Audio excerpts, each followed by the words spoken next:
సామెతలు 14వ అధ్యాయము 1వ వచనమును చదువుకున్నాము. ఏమని రాయబడి ఉందండి?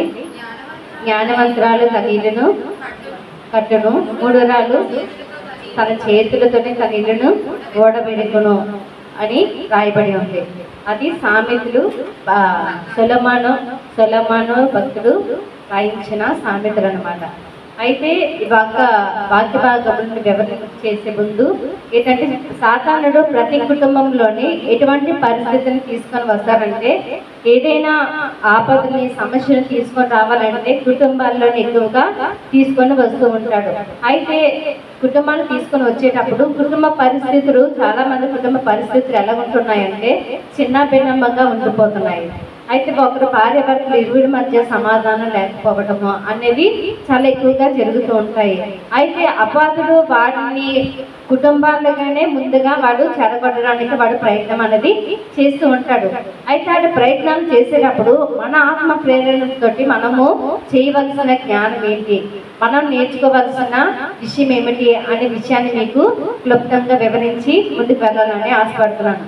అయితే లోకంలోని చాలా మంది కుటుంబాలు ఉంటాయి. ఒకటి సక్సెస్ కుటుంబముగా గొప్పగా వెతికిన కుటుంబం, successful life and failure family అని రెండు ఫ్యామిలీస్ ఉంటాయి. ఏంటి? Successful family, failure family. అంటే కుటుంబంగా బాగా బ్రతికిన కుటుంబము, లేకపోతే ఇది ఒక చెడ్డ కుటుంబముగా కొన్ని కుటుంబాలు అనేవి పేరుగాంచి ఉంటాయి. అయితే ఆ రెండు కుటుంబాల్లోని రకాలు ఏమిటంటే, మొదటి వ్యక్తి, కొంతమంది అయితే ఏం చేస్తారంటే వ్యక్తిగతంగా లేకపోతే ఒక వ్యక్తిగా ఎంతగానో సక్సెస్ఫుల్ గా అవుతారు, అయితే విజయాన్ని సాధిస్తూ ఉంటారు. కానీ కుటుంబం విషయానికి వచ్చేసరికి వారి జీవితాలు ఎలా ఉంటాయంటే, వారి కుటుంబముగా విజయం అనేది సక్సెస్ఫుల్ గా వారి జీవితాన్ని సాగించలేరు. ఎందుకంటే ప్రతి ఒక్కరి జీవితంలోని ఒంటరిగా ఉండేటప్పుడు విజయాలు అనేవి సాధించగలరు, కానీ దేనికైనా పోరాడగలరు. కానీ కుటుంబం విషయానికి కుటుంబం మొత్తము కూడా ఐక్యతతో కూడి ఆ కుటుంబాన్ని సక్సెస్ గా వెళ్ళాలనే విషయము ఎవరు కూడా సాధించలేరు. ఎందుకు అలా సాధించలేరు అంటే, దేవుని వాక్యంలోని మన బైబిల్ గ్రంథంలో ఇద్దరు వ్యక్తులు మనం జ్ఞాపకం చేసుకోవచ్చు. ఆ ఇద్దరు వ్యక్తులు ఎవరంటే, దావీదు కుటుంబం గురించి జ్ఞాపకం చేసుకుంటే, దావీదు కుటుంబము అంతకంతకు వర్ధిల్లింది. సౌలు యొక్క కుటుంబం ఏమైంది? అంతకంతకి దిగజారినట్లుగా మనకి కనబడుతుంది. అయితే మన జీవితంలో మనం జ్ఞాపకం చేసుకోవాల్సిన విషయం ఏమిటంటే, నా జీవితము కూడా ప్రభువా, నా జీవితంలో నీ చేతుల్లో అప్పచెప్తున్నాను. నా జీవితంలో నేను వ్యక్తిగతంగా ఎన్నో పోరాటాల్లోని విజయం సాధించున్నాను, కానీ నా కుటుంబ విషయంలోకి వచ్చేసరికి నేను సక్సెస్గా ఉండలేకపోతున్నాను. నా కుటుంబ జీవితంలో నేను విజయాన్ని సాధించలేకపోతున్నాను అనేసి చాలా మంది అనుకుని అంటారు. అయితే దేవుడు నీతో పలుకుతున్న మాట ఏమిటంటే, దేవుడు తెలియజేస్తున్న మాట ఏమిటంటే, జ్ఞానవంతురాలు తన ఇల్లును కట్టుకొనును, మూఢురాలు తన ఇల్లును ఓడబెరుకును. అంటే ఏమిటి? జ్ఞానం కలిగిన వారి స్త్రీలు ఎలాగుంటారు? ఇల్లుని కట్టుకునే వారిగా ఉంటారు. మూడురాళ్ళు ఎలా ఉంటుంది? తన ఇల్లుని ఓడబెట్టుకుంటుంది. కట్టుకోవడానికి కొన్ని కట్టబడిన కుటుంబాలు కొన్ని అయితే, ఓడబెట్టుకున్న కుటుంబాలు మరికొన్ని ఉన్నాయి. అయితే మనం జ్ఞాపకం చేసుకోవాల్సినది ఏమిటంటే, మన కుటుంబంలోని కట్టబడే కుటుంబముగా ఉందా, లేకపోతే అపవాదుల చేత పీడించబడి ఆ యొక్క అపవాదు చేత, సాతాను చేత ఆ యొక్క అపవాదు పథకంలోనే చుట్టబడిన కుటుంబముగా ఉందా అనే విషయాన్ని మనము జ్ఞాపకం చేసుకోవాలి. ఇల్లు కట్టుకోవాలని అంటే ఇంటికి కావాల్సిన సామాగ్రి అంతా కూడా కావాలి. కుటుంబాన్ని కట్టుకోవాలని అంటే ఏం కావాలి? ఆత్మీయ జ్ఞానం అనేది మనకి కావాలి. కుటుంబాన్ని ఇల్లు కట్టుకోవాలంటే డబ్బు కావాలి, ఇంటికి కావాల్సిన ఎక్విప్మెంట్స్ కావాలి. అదే కుటుంబాన్ని కట్టాలంటే ఏం కావాలంటే జ్ఞానం కలిగిన వారిగా ఉండాలి. జ్ఞానంతో మాత్రమే మన యొక్క ఇల్లుని, మన యొక్క కుటుంబాన్ని నిర్మించగలమనే విషయాన్ని మనము జ్ఞాపకం చేసుకోవాలి. వాక్యం అంటుంది ఏమిటంటే, జ్ఞానవంతురాలు తన ఇల్లుని కట్టుకును, ఆ జ్ఞానంతో మన ఇల్లుని మనము కట్టుకునే వారిగా ఉంటాము. ఏ ఇల్లైనా, ఏ సంఘమైనా కట్టబడిందిగా ఉన్నది అంటే అది జ్ఞానం కలిగిన కుటుంబముగా ఉండాలి. ఆ యొక్క సంఘం అని మనము తెలుసుకోవచ్చు. అదే ఒక ఇల్లు చల్లా చెదరిగా గొడవలతోటి, సమస్యలతోటి, సమాధానం లేకుండా, చిందరవందరకన్నా, ఒకరి పట్ల ఒకరు సమాధానం లేకుండా ఉంది అని అంటే ఆ కుటుంబము ఏ కుటుంబము? జ్ఞానం లేని కుటుంబం అని అర్థము. అయితే మన కుటుంబ ఆత్మీయ జీవితాన్ని మనం జ్ఞాపకం చేసుకోవాల్సిన విషయం ఏమిటంటే, మన కుటుంబం మన జ్ఞానం ఎలా ఉంది? మన కుటుంబం జ్ఞానంతో కట్టుకుంటున్నామా, లేకపోతే అబ్బాయి చేతుల నుండి మన కుటుంబాలను మనము ఓడబెట్టుకున్న వారిగా ఉన్నామా అనే విషయాన్ని మనము జ్ఞాపకం చేసుకోవాలి. జ్ఞానం అంటే జ్ఞానంతోనే మన కుటుంబాన్ని మనము కట్టుకోగలము. చాలా మంది అనుకుంటారు జ్ఞానం అంటే 100 పుస్తకాలు చదివితే వస్తుందండి జ్ఞానము అని అనుకుంటారు. 100 పుస్తకాలు చదవడం వల్ల, నవలు చదవడం వల్ల రాదు, కానీ ఏ యొక్క పౌడర్ తింటేనే జ్ఞానం రాదు. కానీ ఏ జ్ఞానం అంటే చదువు జ్ఞానం వేరు, శాస్త్ర జ్ఞానం వేరు, కుటుంబ జ్ఞానం వేరు. కుటుంబాన్ని కట్టుకోవాలి, సంసార జ్ఞానం అన్నది ప్రతి స్త్రీకి కూడా మనకి కలిగిన వారి కుటుంబాన్ని కట్టుకోవాలి అనే విషయాన్ని జ్ఞాపకం చేసుకుంటే మనము కలిగి ఉండవలసిన కొన్ని లక్షణాలు మనము ధ్యానం చేసుకుందాము. సామెతలు 29వ అధ్యాయము 8-11 వచనాలు చదువుకున్నట్లయితే, మన కుటుంబాన్ని కట్టుకోవడానికి శ్రేష్టమైన లక్షణాలలోని మొదటి లక్షణము సామెతలు 29వ అధ్యాయము 8-11.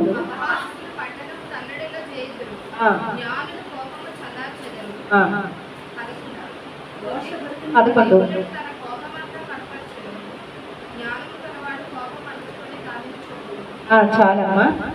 ఏం చేశాడు? అపహాసకుడు పట్టణంలో తల్లడిల్ల చేయను, జ్ఞానులు కోపము చల్లార్చెను. 11వ వచనము, బుద్ధిహీనుడు తన కోపమంతా కనపరచును, జ్ఞానం గలవాడు కోపమును అణించుకొని దానిని చూపుకుంటును. జ్ఞానం గలవాడు ఏం చేస్తాడంటే, జ్ఞానవంతుడు ఓర్పు. మనకు మొట్టమొదటి మనం కలిగి ఉండవలసిన లక్షణం ఏంటంటే, ఓర్పుతో కూడిన జ్ఞానము మనకి ఉండాలి. ఒక స్త్రీ జ్ఞానవంతురాలు అయితే ఆ జ్ఞానము, ఒక పురుషుడు జ్ఞానవంతుడు అయితే ఆ యొక్క కుటుంబం ఎలా అదే జ్ఞానం లేకుండా ఉన్నట్లయితే ఒకరి మధ్య ఒకరికి సమాధానం అన్నది ఉండదు. అయితే కోపం కలుగుతూ ఉంటది. అయితే స్త్రీ జ్ఞానం కలిగి ఎప్పుడు ప్రవర్తిస్తూ ఉంటుందో, పురుషుడి కోపం వచ్చేటప్పుడు జ్ఞానంగా నడిచే వారిగా ఉండాలి. జ్ఞానవంతురాలుగా మనము జీవించే వారిగా ఉండాలి. జ్ఞానము లేని వాడు ఎలా ఉంటారంటే, పిచ్చోడి చేతిలో రాయి ఎలాగైతే ఉంటుందో అలాగా ఎవరైతే జ్ఞానం లేకుండా ప్రవర్తిస్తారో అలాగే పిచ్చోడి చేతిలో రాయి ఎలా ఉంటుందో అలాగా ఎవరిని పడితే వాళ్ళు కొట్టేస్తూ ఉంటారు. అలాగే జ్ఞానం లేని వాడు ఎలా పడితే అలాగా మాట్లాడుతూ ఉంటారు. అందుకనే వాక్య భాగం 8వ వచనంలో ఉంది, జ్ఞానం లేనివాడు ఎలాగా పట్టణములు అపహాసకుడు పట్టణము తల్లడిల్ల చేయను, జ్ఞానులు కోపమును చల్లార్చును. అయితే ఆ యొక్క పట్టణమును తల్లడిల్ల చేస్తున్నారు. ఏం చేస్తున్నారంటే, బుద్ధిహీనుడు తన కోపమును కనపరుస్తున్నాడు. బుద్ధిహీనుడు ఏం చేస్తున్నాడు? తన కోపాన్ని కనపరుస్తున్నారు. ఏంటంటే బుద్ధిహీనకి కాదు, కానీ మనకి జ్ఞానం కలిగిన వారిగా ఉండాలి. జ్ఞానం కలిగినప్పుడు మనము పట్టణంలో కల్లరిల్ల చేసే వారిగా ఉంటాము. అయితే మనం జ్ఞాపకం చేసుకోవాల్సింది ఏంటంటే, జ్ఞానం కలిగిన దేవుని జ్ఞానంతో కూడిన జ్ఞానాన్ని కలిగిన వారిగా ఉండాలి. అయితే ఓర్పు కూడిన జ్ఞానము మనలో ఉండాలి. ఓర్పుతోని బ్రతకాలి. ఓర్పు లేకపోతే అసలు మన జీవితం అన్నది ఉండదు. ఒక భర్త తాగుబోతు అయితే చాలా మంది ఈ రోజుల్లోనైతే చాలా మంది భర్తలు తాగుడు మానేసి కుటుంబాల కోసం మానేస్తున్నారు. ఒకప్పుడు ఈ యొక్క కాలంలోని విలేజ్లకు వెళ్ళి చూసినట్లయితే చాలా కుటుంబాలు ఎలా ఉంటాయంటే, భర్త పనిచేసి అన్నిటిని కూడా ఏం చేస్తారంటే తాగుడికి సాధనాలకి అన్నిటికీ వాడేసి ఈ కుటుంబానికి పిల్లల యొక్క పోషణ కోసమో ఆలోచించరు. అయితే భార్య దగ్గరికి వచ్చి శుభ్రంగా కొట్టేస్తూ ఉంటారు. ఎంత తాగబోతైనా కానీ భార్య ఏం చేస్తుందంటే ఓర్చుకొని ఆ యొక్క తాగిన వ్యక్తిని ఆ యొక్క మంచాన్ని సిద్ధపరిచి ఉదయానికి నార్మల్ అవుతాడు కదా నా భర్త అనేసి ఓర్పుతో భర్త యొక్క సహనాన్ని ఆ యొక్క గేయాలతనాన్ని ఏం చేస్తుందంటే ఓర్చుకుంటుంది. ఓర్చుకోవడం మాత్రమే కాదు, కానీ తన కుటుంబాన్ని జ్ఞానంగా ప్రవర్తిస్తూ ఉంటది. అంత మాత్రమే కాదు, కానీ ఒకవేళ ఈ భార్యలు ఎలాగుంటారంటే గేయాలతనంతో ఉంటారు. ఏం చేయాలని, ఏ సమాధానం మాట్లాడాలన్నా 10 మందిలోకి నా నోరు వెళ్ళిందంటే నోరు మూసుకొని ఉంటారు కదా నా భర్త. నేను అడిస్తే చాలు నా కుటుంబం మొత్తం కూడా ఏమవుతుంది, అలాగా ఉండిపోతుంది అనేసి చాలా మంది ఏం చేస్తారంటే నోరు పెద్ద చేసుకొని మాట్లాడుతూ ఉంటారు. అయితే గయ్యాలిక భార్యతో దయ్యాలతనం అనే భార్యతో ఉండేటప్పుడు కూడా భర్త ఏం చేస్తారంటే ఈవిడ నోట్లో పడి ఉండే కన్నా ఒక మూల ఉండడం మేలు అనేసి ఆలోచించి ఏం చేస్తారంటే ఆ యొక్క భర్త ఆ పిల్లల కోసం మాత్రమే బ్రతికిన భర్తలు కూడా చాలా మంది ఉన్నారు. ఏమిటంటే ఈ యొక్క భార్య భర్తలు సంభాషణ ఎలా ఉంటుందంటే భర్త తప్పు చేస్తున్నప్పుడు భార్య భరించేదిగా ఉండాలి, భార్య తప్పు చేస్తున్నప్పుడు భర్త సరిదిద్దే వారిగా ఉండాలి. ఈ ఇరువురు భార్య భర్తలు జ్ఞానంతో నడుస్తున్నారు. ఎప్పుడైతే జ్ఞానయుక్తంగా కుటుంబం కట్టబడుతుందో అప్పుడు అపవాదులు మన కుటుంబాన్ని ఆ యొక్క పతన అవస్థలోనికి తీసుకొచ్చే భాగ్యం అనేది ఉండదు.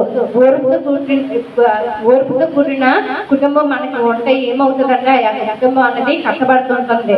అయితే జ్ఞానం అనేది పుస్తకాలు రాదు, కానీ మన కుటుంబం కట్టుకోవాలంటే మన జ్ఞానంతోనే మన కుటుంబాన్ని అన్నది కట్టుకునే వారిగా ఉండాలి. మన కుటుంబం కట్టుకున్న దాన్ని బట్టి మన యొక్క పిల్లల భవిష్యత్తు అన్నది నిలబడి ఉంటుందనే విషయాన్ని జ్ఞాపకం చేసుకోవాలి. చాలా మంది కుటుంబంలో ఎలా ఉంటుందంటే భార్య భర్తల మధ్య సమాధానం ఉండదు, లేకపోతే ఐక్యత ఉండదు. అలాగే కుటుంబాన్ని బట్టి ఉంటారంటే ఆ యొక్క పిల్లల భవిష్యత్తు అన్నది వాళ్ళ భవిష్యత్తు నాశనం అవ్వడానికి ఎక్కువగా దారి అనేది చూపిస్తుంటది. మనకి బాగా తెలుసు అడ్వైట్ విలియం గారు. ఆ యొక్క విలియమ్స్ గారు ఏం చేసేవారంటే అతను యొక్క మీటింగ్స్ వెళ్ళేటప్పుడు ఒక ప్రాంతంలోని మీటింగ్స్కి వెళ్ళారు. ఆ మీటింగ్స్ లోని ఆ యొక్క పిల్లలు థర్డ్ క్లాస్ నుండి 8th క్లాస్ పిల్లలు అందరినీ కూడా గ్యాదర్ చేసి ఏం చేస్తున్నారంటే మీకు దేవుడు ప్రత్యక్షమైతే ఏం కోరుకుంటారో అనేసి వాళ్ళని అడిగారు. అడిగినప్పుడు వాళ్ళు ఏం సమాధానం ఇస్తున్నారంటే మీరు నాతో చెప్పలేకపోతే మీరు ఒక బుక్స్ తీసుకొని ఒక పేపర్ తీసుకొని దేవుడు ప్రత్యక్షమైతే మీకు ఏ కోరిక కావాలో ఆ కోరుకోండి, ఆ కోరికని రాయండి అనేసి చెప్తారు. చాలా మంది 100కి 90% ఏమని రాస్తారంటే నా తల్లిదండ్రులకు సమాధానము కలిగి ఉండాలి, వాళ్ళు కలిసి ఉండాలి అనేసి చాలా మంది పిల్లలు అదే యొక్క లెటర్ అనేది రాసించారు. ఏమిటి ఇలా రాశారనేసి ఆ యొక్క భక్తుడు మాట్లాడుతారు. ఏంటంటే చాలా మంది తల్లిదండ్రులకి పిల్లల దగ్గర ఏమి అనుకుంటారు, గొడవ అనేది ఆడుకుంటూ ఉంటారు, సమాధానం ఉన్నది ఎప్పుడు దయాళతనం ఉంటుంది. అయితే పిల్లలు వాళ్ళిద్దరు గొడవ వల్ల అక్కడ ప్రెషర్గా గురయ్యేది ఎవరు, ఆ యొక్క భార్య భర్తలు ఇరువురు కూడా, ఆ యొక్క పిల్లలు కూడా. అయితే మనం జ్ఞాపకం చేసుకోవాల్సింది ఏంటంటే మన గొడవల వల్ల భార్య భర్తల గొడవల వల్ల పిల్లలు తగువులు ఆ యొక్క ప్రెజర్ గురవుతున్నారా, మన కుటుంబం కూడా ఆ స్థితిలో ఉన్నారా అనే విషయాన్ని మనము జ్ఞాపకం చేసుకోవాలి. ఒకవేళ అటువంటి పరిస్థితిలో నా కుటుంబము లేకపోతే నా పిల్లలు ఆ యొక్క నలిగిపోతున్నారు అనుకుంటే నువ్వు జ్ఞానం కలిగిన స్త్రీగా నడుచుకోవాలి. ఓర్పుతో కూడిన జ్ఞానాన్ని నువ్వు నేర్చుకున్న వారిగా ఉండాలి. రెండో జ్ఞానం ఎలా కలిగి ఉండాలంటే నేర్పుతో కూడిన మాటను మనము నేర్చుకోవాలి. నేర్పుతో కూడిన మాట ఎలా మాట్లాడాలి అని అంటే సామెతలు 12వ అధ్యాయము 18వ వచనం మనం చూసుకున్నట్లయితే సామెతలు 12వ అధ్యాయం 18వ వచనము, కత్తిపోటు వంటి మాటలు పలుకువారు కలరు, ఆరోగ్యదాయకము. హల్లెలూయా. కత్తిపోటు మాటలు కలవారు కలరు, జ్ఞానుల నాలుక ఆరోగ్యదాయకము. కుటుంబాలు చాలా మంది ఏం చేస్తారంటే వాళ్ళు పెట్టలేనప్పుడు ఏం చేస్తారంటే కత్తిపోటు మాటలు విసిరిస్తూ ఉంటారు, నొప్పించే మాటలు ఎక్కువ మాట్లాడుతూ ఉంటారు. అయితే నొప్పించే మాటలు మాట్లాడేటప్పుడు మనం నేర్చుకోవాల్సింది ఏమిటంటే నేర్పుతో కూడిన మాటలు మనము నేర్చుకోవాలి. నేర్పుతో కూడిన మాటలు అని అంటే మనకు ఒక భక్తుడు కనబడుతున్నారు. యోబు భక్తులు మనం జ్ఞాపకం చేసుకుంటే యోబు 2వ అధ్యాయం 9వ వచనం 10వ వచనం మనం చూసుకున్నట్లయితే యోబు భక్తుడి దగ్గరికి ఆ యొక్క భార్య వచ్చి మాట్లాడుతుంది. నీకు ఎంత రోగం వచ్చింది కదా, నీకు ఎంత బాధ వచ్చింది కదా, నీకు ఎంత బలహీనత వచ్చింది కదా, ఎంతకాలం నువ్వు అలా దేవుడిని సేవిస్తావు, నువ్వు యథార్థతగా ఎలా జీవిస్తావు, నువ్వు దేవుడిని విడిచిపెట్టేసి నువ్వు మరణం పోవచ్చు కదా, చనిపోవచ్చు కదా అనేసి భార్య ఎలా మాట్లాడుతుంది, దోషణముగా మాట్లాడుతుంది. అలా మాట్లాడుతున్నప్పుడు తన భర్త ఏం మాట్లాడుతున్నాడంటే అవి ఒక 9వ వచనం చదవండి, 9-10. మురుకురాలు మాట్లాడినట్లు మాట్లాడుచున్నావు, మనము దేవుని వలన మేలు అనుభవించదమా, కీడు మనకు అనుభవింప తగదా అని అనెను. ఈ మాటలు ఏ సంగతి విషయంలోనూ కూడా యోబు మాటల ద్వారా కూడా పాపం అనేది చేయలేదు. మిమ్మల్ని ఒక మాట అడుగుతానండి, ఏంటి యోబు ఇక్కడ భార్యని తిట్టాడు. ఏమని తిట్టాడు? మూర్ఖురాల, మాట్లాడినట్లు మాట్లాడకు అనేసి యోబు అన్నాడు. అయితే మూర్ఖురాల అని నిజంగా అన్నాడా లేదా? మూర్ఖురాల అనేసి అన్నాడా, లేకపోతే అన్నట్టే అనలేదా? మూర్ఖురాలు మాట్లాడినట్లు మాట్లాడుతున్నావు అన్నారు, కానీ అన్నట్టే అన్నాడు. ఏంటంటే నువ్వు పనికిమాలి ఎదవరా అనేసి మన పిల్లల్ని నోటి మాటలు అంటాం. అంటాడు ఏంటి అని అనలేనట్లు నువ్వు ఎందుకు పనికిరావరా అన్నట్లే మనం అంటుంటాం. అలాగే అంటే అన్నాడు కానీ అనలేదు. అంటే తన భార్యకి ఏం చెప్తున్నాడు? నేర్పుతో కూడిన మాట, నువ్వు మూర్ఖురాలు మాట్లాడినట్లు మాట్లాడకు అనేసి ఏమంటున్నాడంటే మూర్ఖురాలని యోబు గారు సంబోధించారు. అయితే మనం జ్ఞాపకం చేసుకోవాల్సింది ఏంటంటే మనం నేర్పుతో కూడిన మాటలు మాట్లాడాలి. యోబు తన భార్యని మూర్ఖురాలా అన్నాడు. అయితే మూర్ఖురాలు అన్న నేర్పుతో కూడిన మాటలు కుటుంబాన్ని ఏం చేస్తారంటే కట్టేదిగా ఉంటది. కొంతమంది ఏం చేస్తారంటే కుటుంబాలని ఆ యొక్క నోటి మాటలతో దురుసుతనంతో ఎలా పడితే అలాగా మాట్లాడుతూ ఉంటారు. నేర్పుతో కూడిన మాటలు మనము నేర్చుకుంటున్న వారిగా ఉండాలి. ఏ విషయంలో ఏది వాళ్ళకి నొప్పించేదిగా ఉండకూడదు. అలాగనే మన మాటలను మనం ఏం చేయాలి? అలాగనేసి వాళ్ళగా ఉండకూడదు. ఏం చేయాలంటే నేర్పుతో జ్ఞానం కలిగిన స్త్రీ ఎలా ఉంటుందంటే నేర్పుతో కూడిన మాటలు అనేది మాట్లాడే వారిగా ఉండాలి. మనం మొట్టమొదటిగా జ్ఞానవంతురాలు స్త్రీలుగా మనకి మొట్టమొదటి కలిగి ఉండాల్సిన లక్షణం ఏమిటి? ఓర్పుతో కూడిన జ్ఞానం మనకు ఉండాలి. రెండవదిగా నేర్పుతో కూడిన మాటలు మనము నేర్చుకోవాలి. మూడవదిగా మనం నేర్చుకోవాల్సింది ఏమిటంటే నీతితో కూడిన నడక. సామెతలు 20:1 మనం చూసుకున్నట్లయితే సామెతలు 20:1 ద్రాక్షారసము వెక్కిరింత పాలు చేయను, మద్యము అల్లరి పుట్టించును, దాని వశమైన వారందరూ జ్ఞానము లేనివారు. అంటే నీతితో కూడిన నడక. మూడవది ఏమిటంటే మొదటిది ఏమిటి? ఓర్పుతో కూడిన జ్ఞానము. రెండవది నేర్పుతో కూడిన మాట. మూడవది నీతితో కూడిన నడక. ఇక్కడ మనకు రాయబడి ఉంది ఏంటంటే వ్యసనాల వలన ఏమవుతుంది? కుటుంబం అన్నది చెల్లాచెదరు అయిపోతుంటది. ఏ వ్యసనం చేత నీ భర్త కానీ లేకపోతే నీ కుటుంబంలో ఉన్నవారు కానీ ఏ వ్యసనం చేత ఒక త్రాగుడా, లేకపోతే వ్యభిచారమా, మగువా, లేకపోతే బెట్టింగ్సా, లేకపోతే ఆ యొక్క డబ్బు బానిసతోట ఏ వ్యసనముతోనే ఆ యొక్క కుటుంబం ఉన్నదో ఆ వ్యసనాల నుండి ఏం చేయాలి? కుటుంబం అన్నది నాశనం చేయబడుతున్నప్పుడు, చిక్కుకుంటున్నప్పుడు వాటిని మనము ఆ యొక్క నీతి నడకలోనే మనం నడిచే వారిగా ఉండాలి. అయితే భార్య భర్తలు చాలా మంది ఏమిటంటారంటే మగు అనే వ్యసనాలతో ఉంటారు, బెట్టింగ్ అనే వ్యసనాలతో ఉంటారు. అదే పనిగా ఉండి కుటుంబాలు ఏం చేస్తూ ఉంటారంటే చాలా చెదరు చేస్తూ ఉంటారు. భార్య ఉండగా భర్తలు ఏం చేస్తూ ఉంటారంటే వేరే భార్యని తీసుకొని వచ్చి సంసారం అనేది చేస్తూ ఉంటారు. అలా సంసారం చేస్తున్నప్పుడు భార్య ఏదైనా అడిగితే ఏమంటారంటే ఈ మధ్య ఏమన్నా మాట్లాడుతుంటే హైకోర్టు తీర్మానం ఏం చేస్తుందంటే అక్రమ సంబంధాలు, సక్రమైన సంబంధాలు, భర్త తప్పు చేసినా పర్వాలేదు, భార్య ఏం చేయాలి? భర్తతోటి కాపురము చేయొచ్చు అనేసి కోర్టు తీర్మానం అనేది ఇచ్చిందనేసి చాలా ఆ యొక్క న్యూస్ అనేది ఏర్పడింది.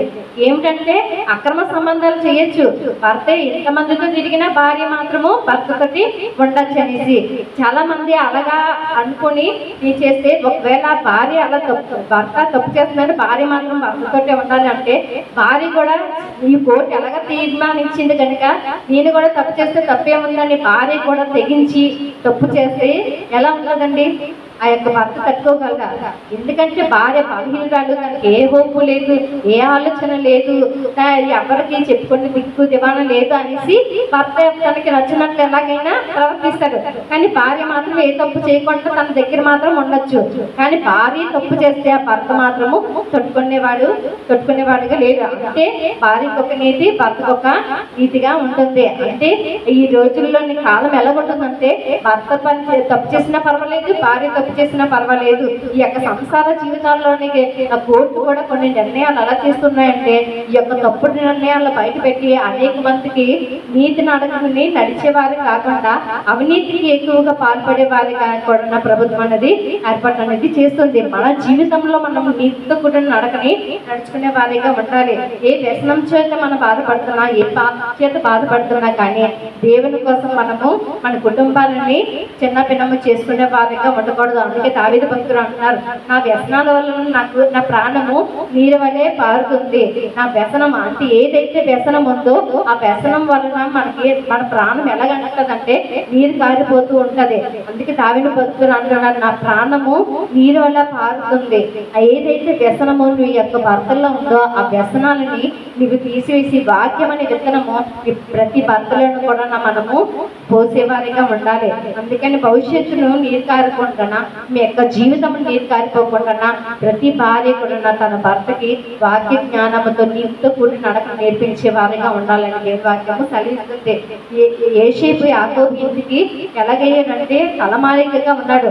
ఆ యొక్క ఐగుప్తులోని ఆ కరువు కాలం వచ్చేటప్పుడు తన కుటుంబాన్ని అంతటిని కూడా ఏం చేశారంటే కష్టకాలంలోని తను ఆదుకొని ఒక నీతిని నడకలోని నడిపించినట్లుగా మనకి కనబడుతుంది. యోసేపు యొక్క నీతి నడక వల్ల ఆ యొక్క కుటుంబం ఏమైందంటే కరువు కాలంలోనే వారు ఈ నెమ్మది అనేది కలిగినట్లుగా మనకి కనబడుతుంది. మన జీవితంలో కూడా దేవుడు నీతితో నడుస్తున్నప్పుడు శ్రమకాలం వచ్చిన, కరువు కాలం వచ్చిన, ఆర్థిక ఇబ్బందులు వచ్చిన, ఇటువంటి సమస్యలు వచ్చినప్పటికీ దేవుడు మనకి ఏం చేస్తారంటే మనకి నెమ్మది అనేది కలుగు చేస్తారన్న విషయాన్ని మనము జ్ఞాపకం చేసుకోవాలి. ఎలాగొస్తుందండి, ఎలా నెమ్మది వస్తుంది, దేని వల్ల వస్తుంది అంటే జ్ఞానం వలన మాత్రమే వస్తుంది. జ్ఞానం ఎలా వస్తుందండి అని అంటే మరొకసారి జ్ఞాపకం చేసుకోండి. జ్ఞానవంతురాలుగా నీళ్ళు కట్టుకుంటుంది. జ్ఞానం వలన ఏమొస్తుందంటే ఆ యొక్క డబ్బు వలన ఇల్లు కట్టుకోగలము, కానీ జ్ఞానం కట్టుకోవాలంటే అది కుటుంబాన్ని కట్టుకోవాలంటే జ్ఞానం అనేది చాలా అవసరము. అందుకని మనము నియమించాల్సిన విషయాలు ఏమిటంటే ఓర్పుతో కూడిన జ్ఞానం కలిగి ఉండాలి, నీతితో కూడిన నడక ఉండాలి. అంత మాత్రమే కాదు కానీ నేర్పుతో కూడిన మాటలు మనము నేర్చుకునే వారిగా ఉండాలి. 4వ విషయాన్ని చివరి విషయాన్ని జ్ఞాపకం చేస్తానండి. జాగ్రత్తతో తీసుకున్న నిర్ణయాలు కలిగిన వారిగా ఉండాలి. జాగ్రత్తతో తీసుకున్న నిర్ణయాలు అంటే ఏమిటండి అంటారు, ప్రతి మనిషి కూడా రేపటి గురించి ఈ రోజే నిర్ణయాలు అన్నవి తీసుకునే వారిగా ఉండాలి. ఈ అడుగులే మీ పిల్లల భవిష్యత్తుకి ఎలాగుంటుంది, ఆ యొక్క భవిష్యత్తును అనేది సాధించే వారిగా శాసించేదిగా ఉంటుంది. అంటే రేపటి గురించి నీ యొక్క భవిష్యత్తు ఈ రోజే నిర్ణయించుకునే వారిగా ఉండాలి. ఆ యొక్క యోసేపు 7 సంవత్సరాల ఫరోకి కల వచ్చింది. ఫరోకు కళ వచ్చినప్పుడు ఆ కళ యొక్క వివరణ చెప్పిన తర్వాత ఫరో అన్నాడు, యోసేపు నీ యొక్క కళ వివరణ చెప్పండి, 7 సంవత్సరాలు కరువు కాలం వస్తుంది, 7 సంవత్సరాలు పంట సమృద్ధిగా ఉంటుంది, ఈ యొక్క 7 సంవత్సరాల కాలంలో కరువు కాలం వస్తుంది అని చెప్పినప్పుడు ఈ యొక్క కరువు కాలాన్ని ఎలాగా జ్ఞానంగా నడుచుకోవాలి అని అంటే ఆ యొక్క యోసేపు ఏమని సలహా ఇచ్చాడంటే, ఈ 7 సంవత్సరాలు సమృద్ధిగా పంట పండుతుంది కదా, ఈ 7 సంవత్సరాలు సమృద్ధిగా అయిన ఆహారము ధాన్యాలు అన్నీ ఉంటాయి కదా, ఈ యొక్క కరువు కాలంలోని మనము ఆ యొక్క కోటల్ని ఏర్పాటు చేసుకొని ఆ యొక్క హోటల్లోని ఆహార ధాన్యాలు ఈ యొక్క పంటని సమృద్ధి అయిన పంటను మనం ఏం చేయాలి, ఆ పంటని సమృద్ధిగా ఉంచాలి అనేసి దాచిపెట్టాలి ధాన్యాలన్నింటినీ అని చెప్పారు. అయితే గడ్డంకుల వాటి అన్నింటిని కూడా నిర్మించి వాటి కోసం వాటిని ఏర్పాటు చేసి వాటిని అక్కడ దాచిపెడదాము. ఈ 7 సంవత్సరాలు కరువు కాలంలోనూ మనకి ఆ యొక్క ఇవి ఏవైతే గడ్డంకులు కట్టి వాటిని మనం సమృద్ధి కాలంలోని మనం అవి నిర్మించి పక్కన పెట్టామో ఈ కరువు కాలంలో ఇది ఉపయోగపడతాయి అనేసి సలహా యోసేపు ఇచ్చాడు. ఆ యొక్క జ్ఞానాన్ని బట్టి ఆ యొక్క రాజు ఏమంటాడంటే, నువ్వు ఆ సలహా చెప్పిన తర్వాత యోసేపుతోని ఫరో అంటాడు, ఫరోతోని యోసేపు అంటాడు, ఈ యొక్క జ్ఞానముని ఈ కార్యక్రమాలు నడిపించడానికి మంచి జ్ఞానవంతుని ఒకరిని ఎంచుకొని మీరు నిర్మించుకోండి. ఈ యొక్క నెక్స్ట్ 7 సంవత్సరాల కాలంలోని కరువుని కార్యక్రమాల్లోని మీకు తోడుగా ఉండడానికి అని అంటే ఆ యొక్క ఫరో ఏమంటాడంటే, నీ జ్ఞానవంతుడు ఇంకెవరు ఉన్నారు, నీవే గొప్ప జ్ఞానం కలిగిన వాడు అనేసి ఫరో సాక్ష్యం ఇస్తున్నారు. ఎందుకు ఆ జ్ఞానం అంటే మనము ముందున్న ఆలోచనకి రేపు ఏమి జరగబోతుందనే దాని గురించి, 7 సంవత్సరాలు జరగబోయే దాని గురించి ముందుగానే ఒక ఆలోచన ఎవరు చెప్పారు? యోసేపు చెప్పాడు. ఆ ఆలోచన బట్టి ఇటువంటి జ్ఞానము కలిగిన వారు ఇంకెవరున్నారు అనేసి మెచ్చుకున్నారు. మనము అటువంటి జ్ఞానము కలిగి ఉండాలి. రేపు ఏమి సంభవిస్తుందో, రేపు ఏం జరగబోతుందో అనే వాటి గురించి మనము ముందుగానే నిర్ణయాలు తీసుకునే వారిగా ఉండాలి. సొలొమోను భక్తులు అంటారు కదా, ఆ యొక్క చీమలను చూడండి, వాటి ఏం చేస్తున్నాయి, వేసవి కాలంలోనే వర్షాకాలం వచ్చేస్తుందేమో అనేసి వారి యొక్క ఆహారాన్ని అవి ఏం చేస్తూ ఉంటాయి, ఆ యొక్క సమకూర్చుకుంటూ ఉంటాయి. మనము కూడా అటువంటి చీమలు కలిగిన జ్ఞానం కూడా కనీసం మనకి ఉండదు. అయితే అటువంటి జ్ఞానం మనం ఎప్పుడైతే చీమలు కలిగిన జ్ఞానం మనకు కూడా ముందు ఏం జరగబోతుందో వాటి గురించి ఇప్పుడే నిర్ణయాలు తీసుకుంటే మన పిల్లల భవిష్యత్తు మనం మంచిగా భవిష్యత్తుగా ఇచ్చేవారిగా ఉంటాము. చాలా మంది ఏం చేస్తూ ఉంటారంటే తల్లిదండ్రులు వారి యొక్క ఉన్న ధనం అంతటి కూడా భర్త సంపాదిస్తాడు, భార్య ఖర్చు పెడుతూ ఉంటుంది, లేకపోతే భార్య సంపాదిస్తుంది, భర్త ఖర్చు పెడుతూ ఉంటారు. ఇష్టానుసారంగా అప్పులు ఇచ్చిస్తారు, లేకపోతే డబ్బుల్ని వడ్డీలకి ఆదాయాలకి అన్నింటికి కట్టేసుకొని ఏవేవో కట్టేసి వృధాగా ఖర్చు పెడుతూ ఉంటారు. దుబారా ఖర్చులు ఎక్కువ చేసేసి వారికి అవసరమైన సమయానికి పిల్లలు పెద్దలు అవుతున్నారు, వాళ్ళకి వివాహాలు చేయాలి, లేకపోతే పెళ్ళిళ్ళు చేయాలి, ఆ యొక్క ఎగ్జామ్స్ లోని లేకపోతే స్కూల్కి వెళ్ళేటప్పుడు వాళ్ళు ఫీజులు కట్టాలని ఆ సమయాన్ని వాళ్ళు ఏం చేయలేరంటే డబ్బుని సమకూర్చుకోలేనప్పుడు వారి పిల్లల్ని ఆ యొక్క కష్టకాలం వచ్చేసరికి ఎప్పుడు ఒకే కాలం ఉండదు. ఒకసారి మీకు జ్ఞాపకం చేస్తానండి, ఒకేసారి ఏమైంది, నోట్లన్నీ రద్దు చేయాలి అని అన్నప్పుడు ప్రతి ఒక్కరి దగ్గర పాత 500 నోట్లే ఉన్నాయి, లేకపోతే 2000 నోట్లు అన్నవి లేవు. కొత్త 500 నోట్లు మాత్రమే వాడాలి, పాత 500 నోట్లు అస్సలు వాడడానికి లేదని అన్నప్పుడు చాలా మంది కొంతమంది ఇబ్బంది పడ్డారు.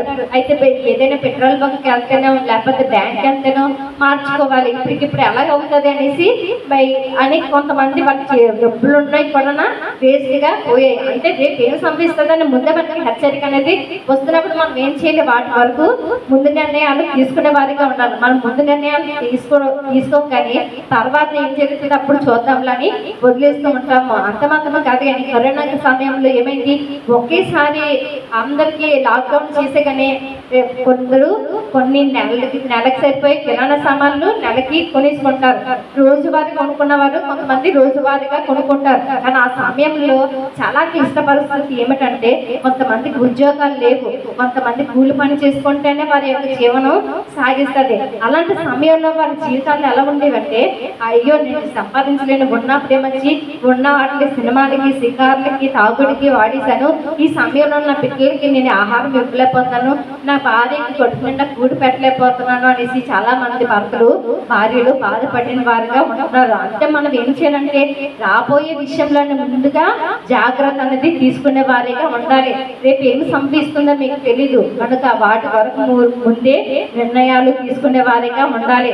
అయితే మనము జ్ఞాపకం చేసుకోవాల్సింది ఏమిటంటే మన పిల్లల విషయంలోనే పిల్లలు అపోస్తలుడైన పౌలు గారు అంటున్నారు, మీ యొక్క పిల్లలకి మీరు ఏం తల్లిదండ్రులు పిల్లల కోసమే తప్ప పిల్లలు తల్లిదండ్రుల కోసము కాదు, వారికి ఏం చేయాలి, ఆస్తిని సమకూర్చవలను కదా అనేసి పౌలు గారు మనకి తెలియజేస్తున్నారు. అంటే వారికి ఆస్తికర్తలుగాను లేకపోతే ఆస్తిని సమకూర్చాల్సిన బాధ్యత ప్రతి తల్లిదండ్రులకి ఉంది. మీరే సరిగ్గా లేకపోతే మీరు పిల్లలకి ఈ ఆస్తిని ఇవ్వగలరు. ప్రభు మనతో మాట్లాడుతున్నారు ఏమిటంటే నీవు ముందుగానే నిర్ణయాలు తీసుకొని రేపు నీ పిల్లలు కుటుంబ భవిష్యత్తు గురించి ముందుగానే నీవు నిర్ణయాలు తీసుకునే వారిగా ఉండాలి. రేపు ఏం సంభవిస్తుందో దాని గురించి ముందుగా నిర్ణయాలు తీసుకోవాల్సిన జ్ఞానంతో కూడిన జ్ఞానం అనేది మీకు ఉండాలని దేవుని వాక్యము సెలవిస్తుంది. ఎప్పుడైతే దేవుని జ్ఞానం మనలో ఉంటుందో దేవుని యొక్క కుటుంబాన్ని మనం కట్టుకోగలము, ఈ యొక్క పిల్లల భవిష్యత్తు ఉంటాము. లేకపోతే ఇష్టం వచ్చింది, ఈ రోజు వచ్చింది కదా జీవితం అనేసి అయిపోయింది అన్నట్లు ఎప్పుడు కూడా ఉండకూడదు. కానీ రేపు అన్న ఒక రోజు వస్తుంది, ఆ సమయానికి ఏదో ఒకటి ఉపయోగపడుతుందని ముందుగానే మనము సిద్ధపరచుకునే వారిగా ఉండాలి. జ్ఞానవంతురాలు తన ఇల్లుని కట్టుకుంటుంది ఎలాగా, తన జ్ఞానంతో. 3 రాళ్ళు ఎలాగుంటుంది, ఇసుక మీద కట్టుకుంటే ఏంటి, రాయి మీద కట్టుకుంటే ఏమిటి, ఏదో ఒకటి ఇల్లు కట్టుకున్నాను కదా అనుకుంది, ఏమైంది 3 రాళ్ళు ఇల్లు గొడవెత్తుకుంది. జ్ఞానవంతురాలు తన జ్ఞానంతో ఇల్లుని కట్టుకుంటానికి స్థిరంగా నిలబడింది. మనము జ్ఞానం కలిగిన స్త్రీలుగా ఉండాలి. ఓర్పుతో కూడిన జ్ఞానము. ఎటువంటి సమస్యలు భర్త నుండి లేకపోతే కుటుంబం నుండి ఎటువంటి సమస్యలు వచ్చినా కానీ ఓర్పుతో కూడిన జ్ఞానం మనలోని ఉండాలి. రెండవదిగా నేర్పుతో కూడిన మాటలు. ఇటువంటి ఎవరితో ఏదైనా మాట్లాడేటప్పుడు ముందుగా అవతల వాళ్ళకు నొప్పించకుండానే, నీవు బాధపడకుండానే ఏం చేయాలి? నేర్పుతో కూడిన మాటలు నువ్వు మాట్లాడే వారిగా ఉండాలి. మూడవదిగా నీతితో కూడిన నడక నడుచుకునే వారిగా ఉండాలి. ఏ వ్యసనం చేత నీ కుటుంబము నడిపించబడుతుందో ఆ వ్యసనం నుండి విడిపించి, నీతి అంటే దేవి కిరీటములను దేవుడు నీకు ఇచ్చాడు కనుక ఆ యొక్క నీతితో జ్ఞానమును, నీతితో కూడిన నడకని నువ్వు నడుచుకునే వారిగా ఉండాలి. నాలుగవది ఏమిటంటే రాబోయే విషయంలో ముందుగానే నిర్ణయాలు తీసుకునే వారిగా ఉండాలి. అలాగే ఎప్పుడైతే చేస్తామో మన కుటుంబంలోని అబ్బాయిలు ఎలాగ పడగొట్టాలనేసి ఈ యొక్క కుటుంబం తలకిందులుగా చేయాలి, చెల్ల చెదురు చేయాలి అనేసి ఆడు చేస్తున్న ప్రతి ప్రయత్నంలో నుండి మనం ఎన్నటి కూడా పడిపోయే వారిగా కాదు, కానీ దేవుని సన్నిధానంలో జ్ఞానవంతురాలు ఎలాగైతే ఇల్లు కట్టుకుందో మనం అలాగే మన కుటుంబాన్ని పట్టుకునే వారిగా ఉండాలని దేవుని వాక్యము సెలవిస్తుంది. కొద్ది మాటలు దేవుడి గురించి ఆశీర్వదించును కాక. ఆమేన్.